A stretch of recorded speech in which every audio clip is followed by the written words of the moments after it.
Hello दोस्तों, नमस्कार। मैं आशु ठाकुर और आज मैं बताऊंगा कि जो वजीरेक्स का जो केस चल रहा है वो इंडिया की जगह सिंगापुर में क्यों चल रहा है। इसका पूरा कारण बताऊंगा कि क्या कारण है कि वहाँ पे जो यहाँ पे केस इंडिया में ना चल के सिंगापुर में चल रहा है। तो कृपया ध्यान से सुने, लास्ट तक बने रहें वीडियो में। और सबसे पहले मैं बताता हूँ कि जो वजीरेक्स की स्टार्टिंग हुई थी वो वजीरेक्स की स्टार्टिंग 2019 में हुई थी। तो वजीरेक्स दो कंपनियों के साथ मिलके इसने पार्टिसिपेट करा था, मतलब बनाई थी। तो पहली कंपनी थी जेड और दूसरी थी जैनमाई। तो जेड पीटीडी लिमिटेड 7 जनवरी 2019 को सिंगापुर के कोर्ट में रजिस्टर्ड हुआ था, क्योंकि इनको रजिस्टर्ड कराना पड़ता है, इस वजह से वहाँ पे रजिस्टर्ड हुआ। ये रजिस्टर्ड होने के बाद यहाँ की इसकी लीगल जो प्रोसीडिंग होती हैं वो वहीं हुई थी, सिंगापुर के कोर्ट में हुई थी। लीगल प्रोसीडिंग जो हुई थी नवंबर 2019 में, इसकी लीगल प्रोसीडिंग सिंगापुर के कोर्ट में हो गई थी। उसके बाद प्रोसीडिंग होने के बाद इसने क्या किया, ये क्रिप्टो करेंसी वॉलेट और टोकन्स को ये हैंडल करता था जेड जेड जो है वो हैंडल करता था क्रिप्टो करेंसी और वॉलेट के टोकन्स को ये हैंडल करता था। तो इसने क्या करा कि 2019 में, नवंबर 2019 में ही इसने जो बाइनेंस है, बाइनेंस को ट्रांसफ़र कर दिए सारे राइट्स, काम टर्म्स एंड कंडीशंस और जो वजीरेक्स किए हैं वो सारे राइट्स इसने वाइनेंस को ट्रांसफ़र कर दिया। वाइनेंस उसके बाद इसकी पूरी ऑनरशिप जो है, पूरी ऑनरशिप ही ट्रांसफ़र कर दी थी इसने, जेड ने। और जेड ने पूरी ऑनरशिप ट्रांसफ़र करने के बाद अब क्या हुआ कि 2022 में इन्होंने पूरी ये अलग हो गए बिल्कुल। बाइनेंस ने पूरा अलग, मतलब बाइनेंस बिल्कुल वजीरेक्स से अलग हो गया।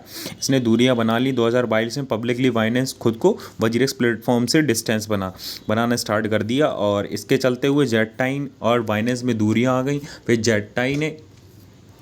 फिर बाइनेंस ने सारे राइट्स फिर जेड के पास वापस आ गए। और उसके बाद जो फ्रॉड हुआ 2000 करोड़ का, आपको पता ही है 2000 करोड़ का जो फ्रॉड हुआ, उसमें फ्रॉड होने के बाद जो जेड में सारे वो थे लीगल प्रोसीडिंग्स, वो उसी के पास हैं और वो सारे रजिस्टर्ड हैं सिंगापुर के उसमें कोर्ट में। तो जो पूरी फाइल हुआ है केस, इसी वजह से सिंगापुर के कोर्ट में फाइल हुआ।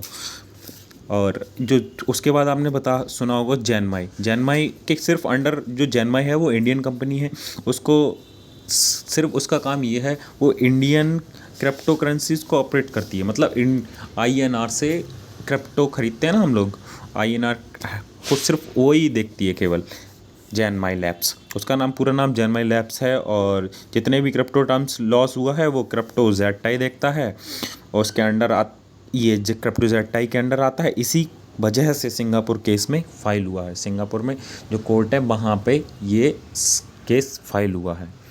सो वहीं पे इसकी हेयरिंग होती है, इसकी पूरी यहाँ पे देख रहे होंगे which the latest town hall, जो अभी टाउन हॉल हुआ था, इन्होंने मीटिंग बुलाई थी पूरी, आपने देखा होगा, पूरी बीच में हिंदी में भी दी हुई है। तो पूरी बीच में सारी कुछ दिखाया गया है वहाँ पे।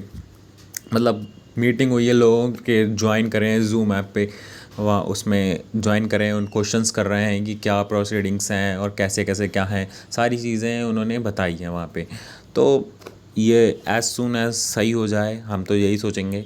और हमारा, क्योंकि हमारा अच्छा खासा फंड इसमें अटका हुआ है, और जैसे जैसे टाइम जा रहा है, कामाई क्रिप्टो जिन लोगों के इसमें INR में थे वो तो उनका 66% विड्रॉल हो चुका था, हो गया है। इन्होंने 2 टर्म वो दिए थे, निकाले थे अभी उसके बाद, कि 2 विड्रॉल्स निकाले थे कि फर्स्ट टर्म में कितने % विड्रॉल ले सकते हैं, उसके बाद सेकंड टर्म में।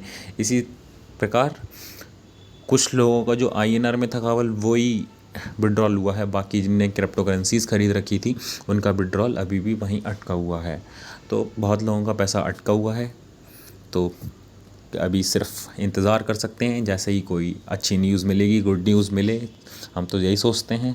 और जैसे ही जल्दी से जल्दी गुड न्यूज़ मिलेगी मैं आपके साथ शेयर करूँगा। Thank you guys for listening me. Thank you guys.